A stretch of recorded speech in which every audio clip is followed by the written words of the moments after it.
नमस्कार, मैं विकास जैन एक बार फिर आपके सामने उपस्थित हूँ कक्षा 10वीं की संस्कृत की पुस्तक श्यामोसी भाग 2 पाठ क्रमांक 9 सूक्त या को लेकर। तो चलिए आज हम पढ़ते हैं गा और घा नंबर का श्लोक। गा नंबर के श्लोक में बताया गया है कि हमें हमेशा अच्छी और मीठी वाणी बोलनी चाहिए। श्लोक का हम पाठ करते हैं।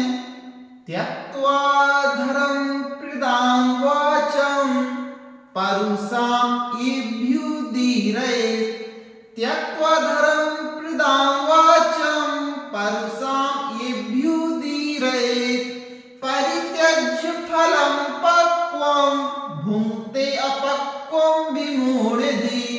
त्यक्त्वा धर्म प्रदां वाचं परुषां इभ्युदीरयेत्।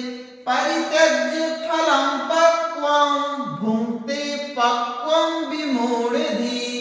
इस श्लोक में क्या बताया गया है उसको हम समझते हैं।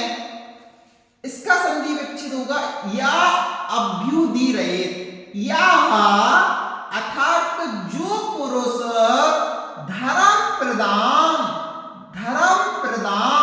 धर्मनिष्ठ वाणी को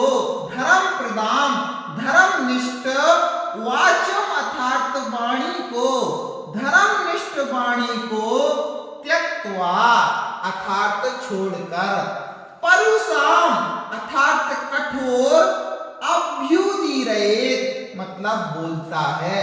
यह अर्थात जो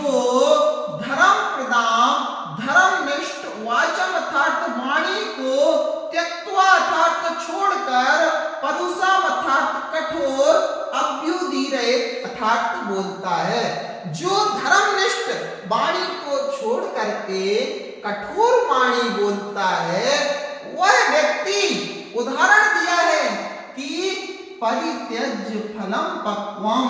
परित्यज्य अर्थात छोड़ देता है, फलम अर्थात फल, पक्वम अर्थात पके हुए। वह व्यक्ति पके हुए फल को छोड़ करके अपक्वम अर्थात कच्चा, भुङ्क्ते अर्थात खाता है, विमूढधि यानी मूर्ख व्यक्ति। एक बार हम दोबारा देखते हैं इस लाइन का अर्थ कि जो व्यक्ति धर्मनिष्ठ वाणी को छोड़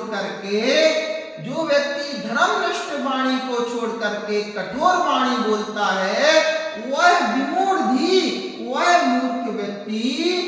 पक्वम फलम परित्यज्य, पक्वम पके हुए फल को छोड़ करके अपक्वम भुङ्क्ते, अपक्वम अर्थात कच्चे फल, भुङ्क्ते अर्थात खाता है।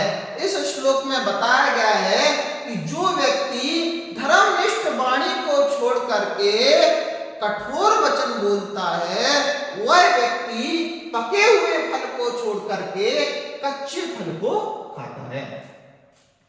दूसरे श्लोक में बताया गया है कि विद्वानों को ही आंखों वाला कहा गया है। विद्वान ही आंखों वाले हैं और के मुख पर तो जो आंखें हैं वह तो केवल नाम मात्र की आंखें हैं। इसको हम पढ़ते हैं। विद्वांस एव लोकेस्मिन् चक्षुष्मन्तापि कीर्तिता। विद्वांस एव लोकेस्मिन् चक्षुष्मन्तापि कीर्तिता। अन्येषां वदने एतु ते चक्षुर्नामनीमते। विद्वांस एव लोकेस्मिन् चक्षुष्मन्तापि कीर्तिता। अन्येषां वदने एतु ते चक्षुर्नामनीमते। देखो इस श्लोक में क्या बताया गया है।